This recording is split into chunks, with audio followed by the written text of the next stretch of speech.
안녕하세요. 사연 라디오 DJ입니다. 오늘의 사연은 30대 후반 남성분께서 보내주셨습니다. 결혼과 선택에 대한 이야기입니다.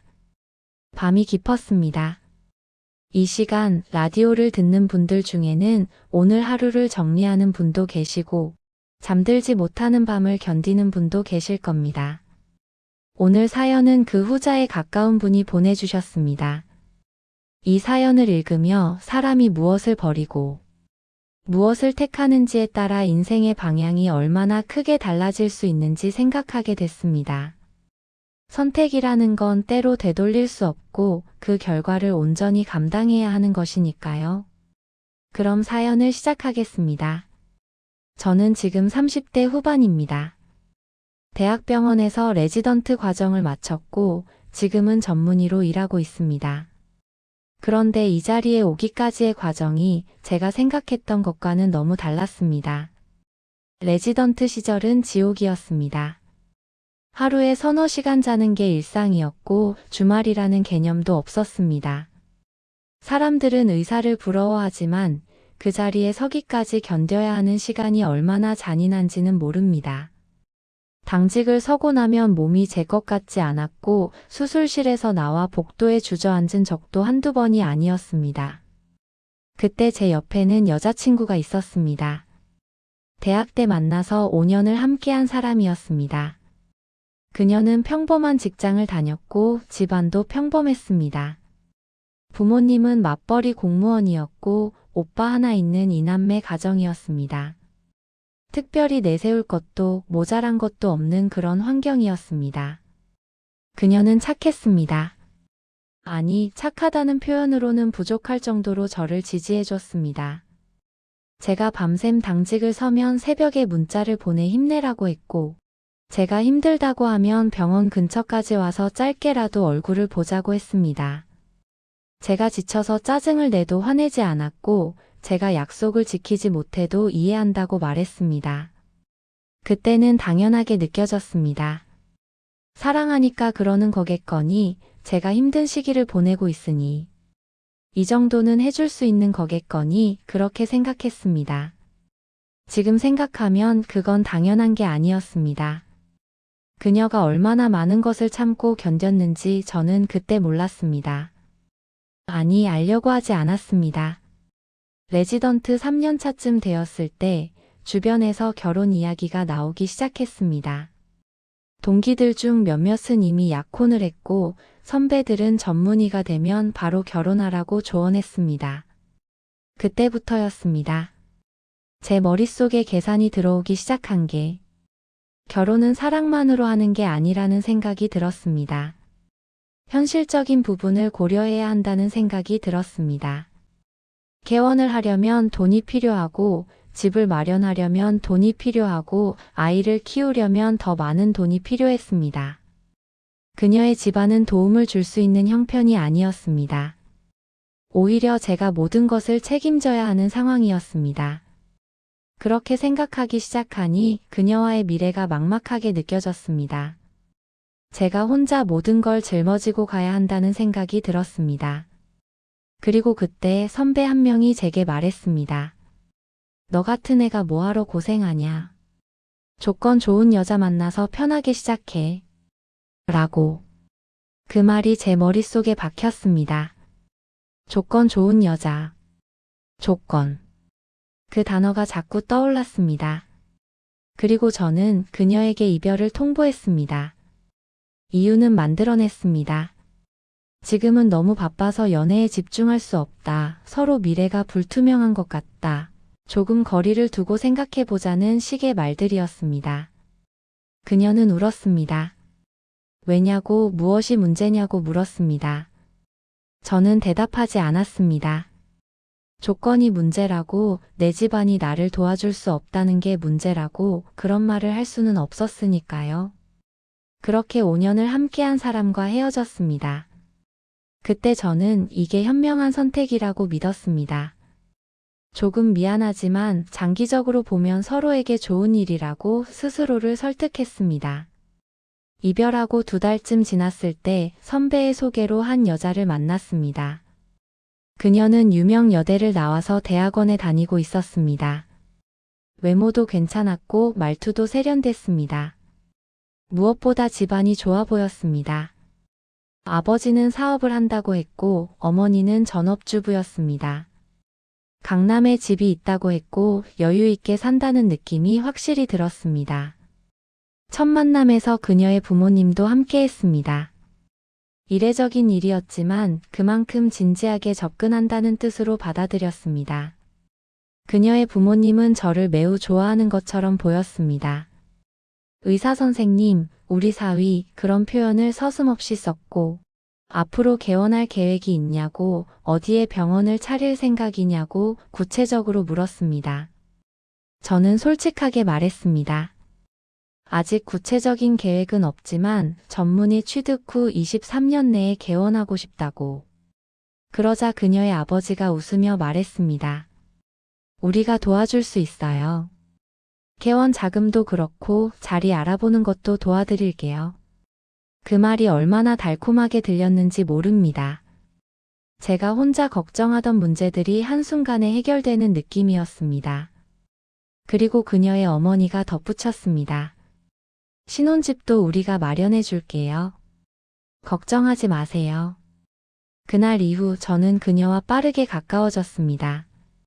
아니, 가까워졌다기보다는 결혼을 향해 빠르게 달려갔다는 표현이 맞을 겁니다. 만난 지 3개월 만에 약혼했고 6개월 만에 결혼했습니다. 주변에서는 너무 빠른 거 아니냐고 서로를 더 알아봐야 하는 거 아니냐고 말했습니다. 하지만 저는 확신했습니다. 이 결혼은 합리적인 선택이라고. 사랑은 나중에 생길 수 있고 중요한 건 안정적인 기반이라고. 그렇게 스스로를 납득시켰습니다. 결혼식은 호텔에서 크게 치렀습니다. 그녀의 부모님이 대부분을 부담했고 하객도 처가 쪽이 훨씬 많았습니다. 제 부모님은 약간 위축된 표정이었지만 저는 그게 큰 문제라고 생각하지 않았습니다. 오히려 좋은 집안과 사돈을 맺게 돼서 기쁘다고 아들이 잘 됐다고 그렇게 생각하실 거라 믿었습니다. 신혼여행을 다녀온 후 신혼집으로 들어가야 하는 시점이었습니다. 그런데 장인어른이 말했습니다. 집이 아직 준비가 안 됐네. 계약은 했는데 인테리어 공사가 좀 걸릴 것 같네. 1~2달만 우리 집에서 지내면 안 될까? 저는 흔쾌히 그러겠다고 했습니다. 1~2달이면 금방이고 어차피 신혼집을 무상으로 제공받는 입장에서 그 정도 기다림은 당연하다고 생각했습니다. 아내도 미안하다는 표정이었지만 곧 준비될 거라고 안심시켰습니다. 그렇게 처가살이가 시작됐습니다. 1~2달이 지나고 3달이 지나고 반년이 지났습니다. 신혼집은 여전히 준비 중이었습니다. 처음엔 공사가 늦어진다고 했습니다. 그 다음엔 자재 수급에 문제가 생겼다고 했습니다. 그 다음엔 시공사와 문제가 생겼다고 했습니다. 매번 새로운 이유가 나왔고 매번 조금만 더 기다리라는 말이 반복됐습니다. 저는 점점 불안해졌습니다. 뭔가 이상하다는 생각이 들었습니다. 하지만 직접 확인할 방법도 없었고 물어보자니 의심하는 것처럼 보일까봐 조심스러웠습니다. 그리고 무엇보다 믿고 싶었습니다. 약속은 지켜질 거라고. 조금만 더 기다리면 된다고. 처가에서의 생활은 편하지 않았습니다. 장모님은 친절했지만 그 친절함 속에는 묘한 기대가 섞여 있었습니다. 사위가 의사니까 좋겠어요. 나중에 병원 크게 하면 우리도 좀 챙겨주세요. 같은 농담 아닌 농담이 자주 나왔습니다. 장인어른은 사업 이야기를 자주 했습니다. 어떤 프로젝트가 진행 중이고 곧 큰 돈이 들어올 거라고, 그러면 개원 자금도 바로 도와줄 수 있다고 말했습니다. 하지만 구체적인 것은 없었습니다. 언제 얼마를 어떻게 도와준다는 명확한 계획은 없었고 항상 막연한 미래의 이야기였습니다. 아내는 그 사이에서 애매한 태도를 보였습니다. 제가 불안해하면 우리 부모님이 그런 분들이 아니야. 조금만 기다려봐라고 말했지만 그 말에는 확신이 없었습니다.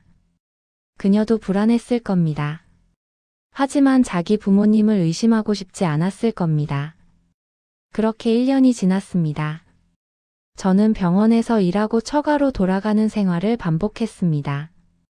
제 집이 아닌 곳에서 사는 기분은 아무리 잘해주려 해도 결국 불편했습니다. 눈치가 보였고 제 물건을 마음대로 놓을 수도 없었고 쉬고 싶을 때 편하게 쉴 수도 없었습니다. 그리고 그때 제 어머니가 전화를 하셨습니다. 아직도 처가에서 사니? 신혼집은 언제 들어가는 거야? 저는 얼버무렸습니다. 곧이요. 조금만 더 기다리면 돼요. 어머니는 말씀하셨습니다. 조금만 더가 1년이 넘었잖아. 이상한 거 아니니?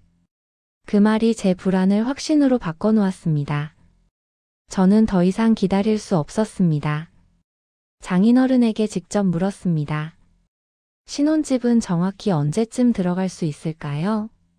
구체적인 일정을 알고 싶습니다. 장인어른의 표정이 굳었습니다. 그리고 한참을 뜸을 들이다가 말했습니다. 사실은 집 계약이 무산됐네. 계약금을 날렸고 지금은 다른 곳을 알아보는 중이네. 그 순간 모든 게 무너지는 느낌이었습니다. 1년 넘게 기다린 신혼집이 애초에 존재하지 않았다는 사실이 믿고 기다렸던 약속이 거짓이었다는 사실이 저를 무너뜨렸습니다. 저는 물었습니다. 그럼 개원 자금은요? 그것도 어려운 건가요? 장인어른은 한숨을 쉬며 말했습니다. 지금은 좀 어렵네. 사업이 생각보다 안 풀려서 그러는데 조금만 더 기다려주게나. 조금만 더. 또 그 말이었습니다. 하지만 이젠 그 말을 믿을 수 없었습니다. 그날 저녁 제 어머니에게 전화했습니다. 상황을 설명했고 어머니는 분노하셨습니다. 당장 나와라. 거짓말쟁이들한테 속아서 1년 넘게 살았구나. 집으로 와. 어머니는 다음날 직접 처가로 오셨습니다. 장인어른, 장모님과 대판 싸우셨고 저를 데려갔습니다. 아내는 울면서 따라 나서지 못했습니다. 자기 부모님 편에 서야 할지 남편을 따라가야 할지 결정하지 못한 채로 저는 어머니 댁으로 돌아왔습니다. 그리고 아내에게 전화했습니다. 이혼은 하지 않을 거야. 하지만 네가 선택해야 해. 나와 함께 살 거면 우리 집으로 와. 아니면 그냥 끝내자. 아내는 사흘 동안 연락이 없었습니다. 그러다 갑자기 짐을 들고 나타났습니다. 울면서 이혼은 하기 싫어. 같이 살게라고 말했습니다. 그렇게 시댁에서의 생활이 시작됐습니다. 하지만 그건 시작이 아니라 끝의 시작이었습니다. 아내는 시댁 생활을 견디지 못했습니다. 시골은 아니었지만 아파트가 아닌 구축 빌라였고 생활 방식도 달랐고 무엇보다 시어머니와의 관계가 최악이었습니다. 어머니는 아내를 보는 눈빛이 곱지 않았습니다. 내 부모가 우리 아들을 1년 넘게 놀렸다. 거짓말로 시작한 결혼, 내가 몰랐을 리 없다는 식의 말들이 쏟아졌습니다. 아내는 변명했습니다. 자기도 몰랐다고, 부모님이 그럴 줄 몰랐다고. 하지만 어머니는 믿지 않았습니다. 아내는 매일 울었습니다. 시댁 식구들과 밥을 먹는 것도, 같은 공간에 있는 것도 고통스러워했습니다. 저는 중간에서 양쪽을 달래야 했지만 솔직히 저도 지쳐갔습니다. 그리고 처가에서 연락이 왔습니다. 장인어른과 장모님이 시댁으로 찾아왔고 또 한 번 대판 싸움이 벌어졌습니다. 우리 딸을 데려가겠다. 이런 대접을 받으려고 시집 보낸 게 아니다. 이혼하겠다는 말까지 나왔습니다. 저는 그 순간 모든 게 피곤했습니다. 이 결혼이 왜 시작됐는지, 무엇을 위해 시작됐는지 그 모든 게 무의미하게 느껴졌습니다. 그리고 결정타가 왔습니다. 아내가 임신 사실을 알렸습니다. 그런데 기쁨은 잠깐이었고 2주 후 초기 유산이 되었습니다. 아내는 저를 탓했습니다. 스트레스 때문에 이렇게 된 거야. 당신 때문이야. 당신 어머니 때문이야. 처가에서도 똑같은 말을 했습니다. 우리 딸이 시집살이 스트레스로 아이를 잃었다. 당신들이 죽인 거다. 저는 아무 말도 할 수 없었습니다. 의학적으로는 초기 유산이 흔한 일이고 스트레스가 직접적인 원인은 아니라는 걸 알았지만 그 말을 할 수 없었습니다. 그랬다가는 더 큰 싸움이 날게 뻔했으니까요. 양가는 완전히 적이 됐습니다. 더 이상 대화가 통하지 않았고 만나면 서로를 비난했습니다. 그 사이에서 아내는 무너졌고 저도 무너졌습니다. 결국 우리는 이혼을 결정했습니다. 정확히는 아내가 먼저 이혼하자고 했고 저도 그게 맞다고 생각했습니다. 더 이상 버틸 수 없었고 이 관계가 두 사람 모두를 파괴하고 있다는 걸 알았으니까요. 이혼 과정은 지저분했습니다. 위자료, 재산 분할, 책임 소재를 놓고 양가가 법적으로 싸웠습니다. 결국 합의 이혼으로 정리됐지만 그 과정에서 모든 관계가 완전히 끊어졌습니다. 이혼하고 나서 저는 혼자가 됐습니다. 병원에서 일하고 집에 돌아와 혼자 밥을 먹고 혼자 잠들었습니다. 조용했습니다. 평화로웠습니다. 하지만 공허했습니다. 그리고 어느 날 우연히 예전 여자친구 소식을 들었습니다. 친구를 통해서였습니다. 그녀가 결혼했다는 소식이었습니다. 저와 헤어진 지 1년 만에 다른 사람을 만났고 결혼했다고 했습니다. 상대는 평범한 회사원이었습니다. 재벌도 아니고 의사도 아니고 특별한 조건은 없는 사람이었습니다. 하지만 그녀를 잘 대해주고 성실하고 착한 사람이라고 했습니다. 그 말을 듣는 순간 가슴이 무너졌습니다. 저는 조건을 택했습니다. 좋은 집안, 경제적 지원, 안정적인 미래. 그런 것들을 위해 그녀를 버렸습니다. 그리고 그 조건들은 모두 거짓이었습니다. 신혼집도, 개원 자금도, 여유로운 생활도 전부 없었습니다. 결국 저에게 남은 건 아무것도 없었습니다. 결혼도 끝났고 약속받은 것도 얻지 못했고 버렸던 사람은 다른 사람과 행복하게 살고 있었습니다. 밤마다 그 사람을 떠올렸습니다. 5년을 함께했던 그 사람을, 제가 힘들 때 옆에 있어주던 그 사람을, 제가 짜증을 내도 참아주던 그 사람을, 저는 그 사람을 조건으로 계산했습니다. 도움이 안 된다고, 미래가 불투명하다고 더 나은 선택지가 있을 거라고 믿었습니다. 하지만 더 나은 선택지는 없었습니다. 있었던 건 포장된 거짓과 이루어지지 않을 약속과 결국 파탄난 결혼뿐이었습니다. 저는 지금도 일합니다. 전문의가 됐고 월급도 괜찮습니다. 개원 계획도 세우고 있습니다. 혼자서 스스로의 힘으로. 누구의 도움도 없이. 그런데 문득문득 생각합니다. 만약 그때 그녀와 계속 함께했다면 어땠을까? 조건을 계산하지 않고 함께 버티면서 천천히 미래를 만들어갔다면 어땠을까? 답은 알 수 없습니다. 하지만 분명한 건 지금보다는 외롭지 않았을 거라는 겁니다. 지금보다는 따뜻했을 거라는 겁니다. 저는 조건을 택했고 그 대가를 치렀습니다. 영원히 돌아오지 않을 사람과 다시는 만들 수 없는 시간을 잃었습니다. 이게 제가 선택한 인생입니다. 이 사연은 누군가에게 속았다는 이야기라기보다 스스로 속고 싶어 했던 선택이 어디까지 사람을 데려가는지에 대한 이야기였습니다. 조건으로 시작한 관계는 그 조건이 무너지는 순간 함께 무너집니다. 하지만 사람으로 시작한 관계는 조건이 없어도 견딜 수 있습니다. 이 사연을 보내주신 분은 지금 그걸 알게 됐을 겁니다. 너무 늦게. 오늘 사연은 여기까지입니다. 모두 어떻게 들으셨나요? 듣고 계신 분들 모두 편안한 밤 되시길 바랍니다.